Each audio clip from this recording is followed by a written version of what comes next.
Hello, and welcome to the Creative Academy, the Blue Pencil Sessions. These are the sessions where we take a look at a few of your pages and offer you our thoughts and feedback. Sometimes we agree, sometimes we don't. I'm Eileen Cook, and I'm here today with my two colleagues, Donna and Crystal. Nice to see you, ladies. And we're doing something a little bit different today. So we are tackling something a bit unusual. So in Crystal's office hours, where she tackles all things sort of business and author related, she's got a series going called the Manly Makeover Series, where thankfully we are taking a look a little bit deeper in one particular project. So in this case, we've actually had an opportunity to see pages from three different sections of Teddy's book. So we have the Meet Cute, we have where the couple is then sort of negotiating their relationship, and that happens after they have had sex for the first time. So there's no talking about whether or not you should have negotiated that first. That's the way the book unfolds. Now, Crystal, you've seen a little bit more of this book. Can you give us maybe a quick context, or maybe a little bit of a quick blurb about what the book is about? Sure. So these two characters are thrown together because Juliet is she owns the place where they get all the tuxes and everything for the wedding. So the brother of the groom is in the wedding party, shows up for a tux fitting, and things kind of progress from there. So the first scene we look at is that initial scene where he walks into her shop and they meet for the first time when she's fitting him for this tux.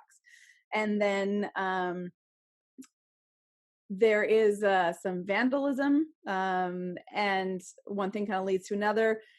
He ends up going home with her to make sure that she's safe, and that leads us into, there is a suspense plot line that runs through the book, with the ex being an issue for Juliet. And so there's this mysterious person who's vandalizing things and showing up and following people.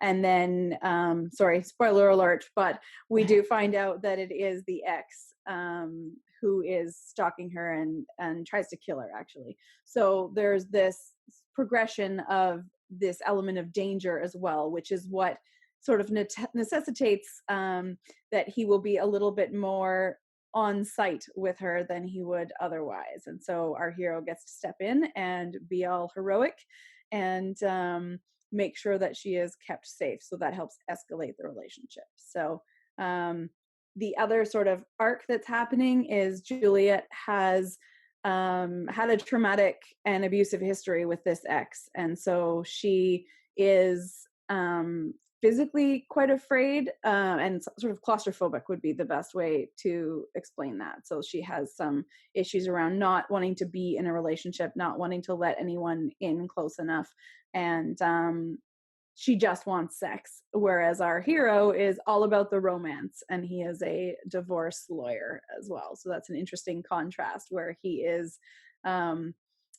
watching marriages dissolve around him, but he is insistent upon romance still being a possibility. So he has stayed hopeful in the face of all of this. The happily ever after. Yes, he is big on the happily ever after. He wants the fairy tale, whereas she is like, no, let's just, be friends with benefits, basically. I don't want any of this relationship messy stuff. So, And I really liked actually that there was that flip where the guy was the one who was interested in the relationship. I thought that was kind of a fun twist. Mm-hmm. And the reason I wanted Crystal to sort of give us a little bit of a summary is, and I think this is good feedback for Teddy, there's kind of two parts there that you were talking about. And one part showed up very clearly, because we're just seeing, again, for Dawn and I, we're just seeing a few select pages from kind of each section.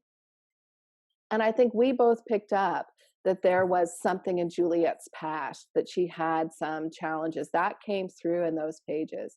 But I didn't have the sense until you mentioned it that there was sort of a romantic suspense mystery subplot that I did not pick up on those pages. So that's just something maybe for Teddy to put in the back of your hat. I know it's always hard when we're reading just a few pages. Obviously, you can't get everything into those pages. But it does sort of set up in terms of maybe even just tone or feel, because the hint that there was something more for Juliet definitely came through, but the suspense part, for me at least, I didn't recognize until you raised that issue. Can I jump in on the tone or feel that you just mentioned? One thing for me that was a takeaway. It's clear from the context, this where they meet, that this is contemporary, but the tone and feel of this oftentimes left me not wondering, but feeling like this was more of a historical romance, and that comes down a lot to the language that was being used, which is quite, I don't know what the right word is. It's well, it has that historical feel. There's the way things are phrased, and some of the actual specific words. Could we find any of those right now? So that was just something that if I had to, if someone gave me a list of what kind of story is this, and historical romance or suspense were the two choices, I would have definitely gone with historical based on the tone. You're going to find one? Yeah, I think the attention to detail in the descriptions and the formal kind of language that they use in their interactions with each other, it does create the pace, the pacing of it. It makes you feel more like more Downton Abbey than Supernatural. Like if you're looking at pacing, it had kind of an elegant feel to it. I'm not sure how else to put that, but with the classical music and the fancy fixtures and the settings that they're in, it definitely had that like formality or kind of richness to it. Yeah, there's even sorry, there's one line right here which is it's just one line, but the soul I keep carefully guarded behind wall upon wall, safe from marauders. Even that kind of description, marauders are speaking to not a time now, but that historical time. And yeah, the one I picked out is he has a moment where he grabs her by the nape. And again, that was just that word choice of nape. And of course, I can't find it at the moment, but there was also a line about crinoline defenses. Crenellated, yeah. Crenellated defenses, which I think, I understand you're making the connection. They're also in a wedding shop, so there are all these kind of crenolines and things. But with the other things that did also add for me, what Donna's saying, sort of that sense of historical. And he calls her princess, like right off the bat, like from day one, he's calling her princess. And there again, it speaks to me of a time, which isn't now. Yeah. And you hear my dogs barking, and that's because she would like to be on the record as a young feminist dog, saying she has a really, response to feminist, and I actually had, or to princess, and I maybe feminist too. We haven't discussed that issue, but in terms of, for me, when I hear the term princess, if a guy called me that, unless it was joking, like if I had done something and he was like, "Oh, hey, princess," but like if he called me that, it would bother me, I think. I'm with you on that one. I'm going to yell at my dogs for 1 second. Yeah, I would have to agree as well. Like I'm not really a pet name in general kind of a person, but it does, yeah, I don't know. It's the princess. Like, why not queen if you're going to go royalty and be in a fairy tale? I guess there is a fairy tale theme. So it does fit in that sense, that the idea of kind of the white knight in shining armor, and he really is, like, throughout the story as their emotional arc develops, he really is rescuing her from what happened to her in the past by the way that he is guiding their interactions, and even like choice of sexual positions. Like all of that is geared around making her feel safe and protected, and not not having her flashing back to her past not so good experiences. And so he is very honorable in that way, and that comes across, but it does have that fairy tale vibe, as opposed to contemporary romantic suspense, which is usually, yes, there's that rescuing kind of thing that tends to be running through it, and you have these alpha males who are going to make sure the lady's okay, and or flipped, you often have like female bodyguards is equally relevant these days. And so, but there is definitely that kind of what feels like a relationship imbalance in some of their power stuff. I would like to feel that she was a little bit more empowered, even though I get the sense you totally intend for her to be a really strong character, and she She Mhm. is like, she does rescue herself at the end, actually. He Mhm. isn't the one to rescue her. Sorry, all the spoiler alerts here. Yeah, I was gonna say, A well, little way to late go. for the Yeah, spoiler yeah. alert. Spoiler alert means before you spoil. Like, Yeah. So she is a strong woman. She is a strong character, but but she's willing to ask for what she wants. Like yes. that does come through in the scenes where she is very directive around, I am not looking for a relationship. And she's able to articulate that. And so I guess maybe just in terms of this is kind of something that for me showed up in all three things is sort of details in terms of also then how people respond. So she strikes me as a woman who wouldn't want to be called princess. Mm. Like I can see him maybe doing it and him meaning it in that kind of, he wants to care for her way and he loves the fairy tales, but I can see her being like, nobody needs to rescue me, even if she does in fact need rescue. Like I think she would not see herself as like, oh, I hope someone comes along for me soon. Like I think she would be like, I got this, even if Yeah. again she does need his help with that. And that was something that for me ran through all three things, or three different sections, was certain details where I weren't sure that they were revealing as much about the character as they could. And then other instances where Teddy did a great job in sort of nailing a particular detail that sort of helped cement the scene. So for example, in the meet cute, we're getting a lot of descriptions about the storefronts and about various things. And I don't think that they necessarily add to the scene, particularly when you talk about it being romantic suspense. So one of the exercises that's actually in the setting workshop is we talk about the fact, like, describe the space that you're in. So just describe your workspace. Now describe that same workspace as if you were writing a horror novel. Now describe that workspace as if you were a time traveling character. So sometimes you're giving us details, and this is good advice for everyone, but don't just think about details as just a way to paint the scene, but what is it that that particular character notices? So as he's walking up to the shop, if he's someone who's totally in love with happily ever after, what is he seeing in that window? Like for him, is this like, that's exactly what he wants, is the big wedding dress and the tuxedo next to someone. And, it looks like a cake topper to him. So he's maybe not noticing bricks or various things, but he's noticing how those details add to his particular worldview. Mhm. And again, I think there were some times where the details took away from that. And so I'm going to get right into the sex scene. So just hunker in with me, ladies and gentlemen. There were some descriptions in here that, Teddy, were just great. They were just quite hot and kind of, like I could see them and I could be with them and that kind of thing. There's a lot of food descriptions, which for me, I think work really well. And I think maybe this is me, but there's a connection I think often between sort of consuming food, and food has this kind of sensual quality. So there's these moments both in the negotiation scene and in the sex scene where they're talking about food and referencing food that I think work really well. But then there were some things in the sex scene that I'm just going to talk about being sort of, I think, mechanically impossible. So there is a scene where, and I'm not going to, just in case this is viewed by younger people, there's a scene where they are clearly face to face because of what she's doing. So she's kissing him on the chest. And then he talks about a particular part of him being pressed up against her spine. Now, I don't have a ton of experience, but I am pretty sure that if they are face to face, that part of him cannot be around the back of her unless he is also an octopus. And Which is really hot, actually. Which is a whole other book. Totally. So that is one example. And there's another scene where he talks about, actually, he wants to be inside of her. And I'm pretty sure from what's happened earlier in that paragraph, he is.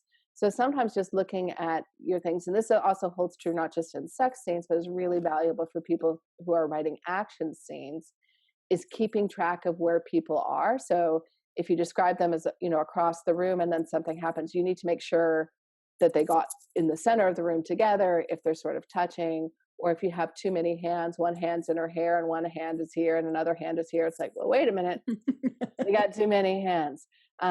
So Teddy didn't have too many hands, but she did have a particularly traveling male anatomy. Or just above average in extendability. So there may just be More some than issues above to average, clarify. I'm thinking that is, make a note of that. So that would be one. Another one that came up in all three that I do want to highlight is names and dialogue. And this is something that I see quite frequently, again, whether it's in romance or all kinds of genre, where characters are using each other's names. So, Donna, I love that thing behind your head on the wall. Crystal, have you changed the words on your, on the little whiteboard that you have behind you? So, but Not again, today, Eileen, but thanks so much for asking. oh, Crystal, you always smile when you say something funny. So it's one of those things where once or twice works really well, but multiple times it actually feels fake because we actually very rarely use each other's names in dialogue when we're talking to each other, because it's clear. Like, I wouldn't say, Donna, I love those glasses, because Donna would know that I'm looking into her eyes and like, why are you saying my name? It will just feel slightly off to the reader. If you're trying to make it clear who's speaking, you can do something like, I love your glasses, Eileen said, smiling at Donna. So you could do something in the action that might make it clear who I'm talking to if it's a room, again, for example, with 3 people. So that's a way to tackle that. Mhm. Donna, you mentioned the historical context. Was there anything else you wanted to mention that kind of went across all 3 pieces? Ah, huh. Well, I'm picking up again on what you were just saying around maybe there was too much in places there was description that wasn't helping move the action. I'm not arguing with that, but I will say that the description, you always had me in I always knew exactly where I was, and I really like that. As someone who is really bad at placing characters and writing description, I need a lot of help with that. I really appreciated that I could picture them at the table. I could picture everywhere that they were, and I think you did a great job of keeping the characters grounded in time and space, and I thought that was great. I'm going to jump a little bit. Oh, well, no, and that, yeah, I think I'll leave it at that. Well, then I want to go to Crystal, because Crystal, you have, of course, the sneak peek. So you've seen a bigger portion of this. So when we talked earlier, you talked a lot about emotionality, and I think that would be interesting to sort of understand that within the context of the 3 different pieces. Yeah, so there was a couple different pieces to those thoughts that I had. One was, and you can see them in the way that I introduced the story. It was like there was 2 parallel stories. There was one arc that was about Juliet's emotional wound, which was this abusive sort of, I think it's described at one point as this depraved sort of history with her ex. And one of the things that kept popping up for me was that we get a really good arc. I think you did a good job of showing that, at the start, it's all the small things that set her off, like just having his arms around her, if they're having sex, is not okay because she feels hemmed in and trapped, and he recognizes and adapts to that. And as the course of the book goes along, she can learn to trust him a little bit and to tolerate different things and to understand that this is not the same situation, and that not everyone has the same preferences as her previous partner. And so we see that arc. We see her getting more willing to maybe open up to the idea of a relationship, which I think is done well. The only piece that I would have as a suggestion there is that there's not enough specifics around that early on. We get a little bit of specifics later, but a general comment about and I let me see if I can find it in here. But she is talking about she's thinking about the past and how, sorry, one second, just trying to find the line somewhere in here. Is it the images of my ex? Yeah. And painful depravities Yes. swim in my mind's eye. I suppress a shudder. That's the one. So the thing is, when you're thinking about something, when you have a thought or a memory that's triggered by something that's happening in the now, it is very specific. So if someone grabs my arm a certain way, I flash back to a very specific scene in a specific moment that is a trigger for me. It is not a generalized comment. It is, you feel that hand on your arm, your stomach drops, your heart starts to pound, you break out in a cold sweat, and it's not an academic response. You're not thinking about a bunch of situations that generalize to a whole. You are viscerally in a moment. And so that was something that I think you have a lot of potential to ratchet up the suspense angle and to build on the emotionality of her fear, and the trauma that she's experienced is immense. Like when that reveal comes, we're not just talking about somebody who wasn't very worried about their partner's satisfaction in bed. This was a bad man, like who did things to her she did not want done. And so there isn't the sense of that from the beginning. And there's a lot of lost, I think, opportunity for us to understand how threatened she's feeling by this, right? I think that's really like, I just have to chime in there because I think I was like, yes, like for me, Donna, can you read the line one more time? Yeah. Yes, I can. Images of my ex and painful depravities swim in my mind's eye. I suppress a shudder. So the suppress a shudder works for me better than the rest of the line. And that is because I don't know what those acts are. And again, I don't think you need to go into a bunch of backstory here, but there's no emotional context for that for me. So it doesn't have anything. But even if you didn't want to get into the details, if it's just, I should suppress a shudder, like my heart beats faster, like those are things I feel with the character. Yeah. And that involves me then as a reader. So it's, as Crystal's talking about the emotional context for the characters, but it's also allowing me as the reader to feel a part of it. Whereas, the idea of images of depravity, like I don't know what those are, and because I don't know what they are, I don't have a context for them. So I don't have an emotional reaction along with the character. And as you're both speaking, I'm thinking also of, I don't know if it would be helpful, but those two things come from a very different part of the brain. The lizard brain is the one that's actually reacting, but you're not describing the lizard brain, you're describing the cortex, the thinking brain. So yeah, if you can get into her lizard brain a little bit. Mm-hmm. And if we had a tiny bit more in the beginning part, if we had a tiny bit more setting the scene so that we could understand what she has lost because of this history. Mm-hmm. So we need to feel her being nervous coming into her shop on her own, or we need to have her preparing for this appointment of this person who's going to show up, and maybe she's a little bit wistful about wanting a relationship. Like we don't, I feel, have a sense of what she actually wants. We know the external want, that she wants to have a friends with benefits relationship with this guy who is all kinds of fun to be with and snazzy to look at also. So we get that. That's an external want, but we don't understand like what does her soul want on the inside? Like what is it that she has been kept away from by this trauma that has happened to her?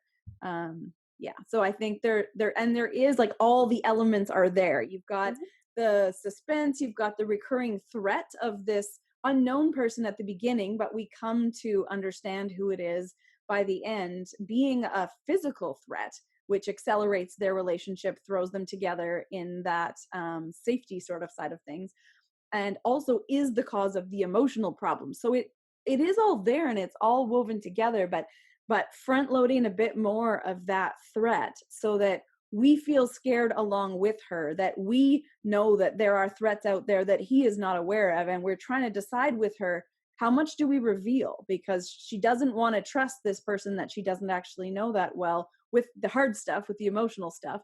And so I think if we can take that ride more in her mind, it felt more like his story than hers in a lot of cases.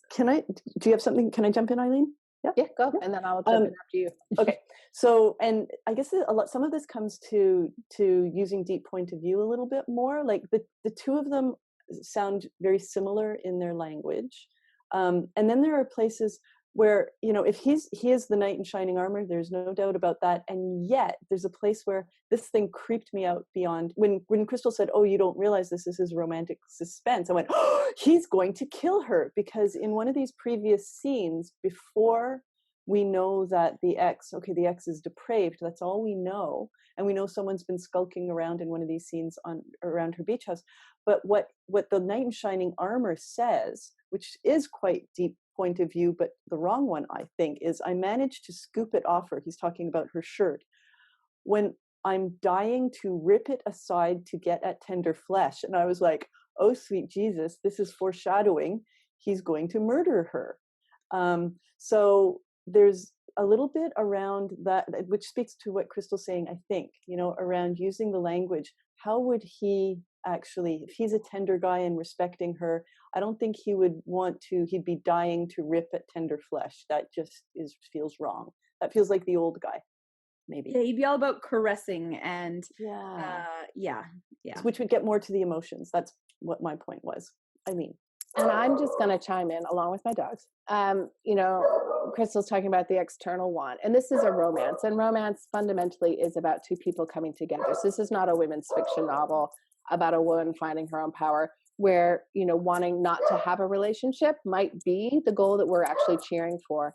In a romance, we're going to be cheering that these two people get together. So I think we do want to see that other thing that she wants, even if she's not able to admit it to herself fully, because otherwise you're going to run the risk that the reader's not going to be cheering for her to reach that goal. They don't want her to have a sex with benefits relationship. They're reading a romance. They're wanting to see these two characters end up together in a meaningful relationship. So I think if we're seeing that, even if she's not willing to kind of own it yet, there is a part of her that yearns to be connected to someone in a vulnerable way, then in the background, we're like, you can do it, right? Until she's able to articulate that and give that voice. So I think that's partly why that's going to be so important, particularly with this genre. And I think you have a really neat opportunity where you've got great contrast. Like there's this person who does wedding event related stuff who's like a total cynic and doesn't want anything to do with relationships. And you have a divorce attorney who's a complete romantic. So you have this lovely room to play, but not a lot of their external world actually gets brought through the book. Like I think there's some lost opportunities to boost that kind of internal and cross character conflict. Like at the beginning, if she's going about her day and she's, well, thank God this next fitting is not some swoony groom and bride. It's a best man who she knows is a divorce attorney, because she knows who he is, because it's her best friend's, groom's brother, whatever. Like there's these crossovers. So there's room for her to be like, oh, well, I can feel safe. Like there's going to be no threat here. And then surprise, he turns out to be this hottie who's also a total romantic. So, that's an immediate threat to what she's interested in, not interested in, especially when she realizes how attracted she is to him. So, there are some of those moments that I think if you go through and just look at each scene and think, how could I play up what I know is the conflict in this scene? There is an opportunity through their careers, their personalities, their wants, and to be able to actually just boost the tension and the hotness factor. Well, the hotness factor is pretty high. I really I like the backgrounds. I like these two characters, like the potential of these two characters, and how the hotness factor is pretty freaking high. Mm-hmm. There you go. And that's not a bad place to end. So I'm going to encourage everybody to check out the Manly Makeover series that Crystal is working on over at her office hours, and you'll get a little bit, probably more context for just these particular pages. I want to say to Teddy, thumbs up. We'll be very excited to see what you do with this, because I think there is a lot of great opportunity in these pages. And it's also a reminder for everyone else, we do blue pencil sessions where we'll take a look at your pages and give you some thoughts, suggestions, and feedback. So until then, we will see all of you around the Creative Academy. Thanks so much, everybody. Bye. Bye.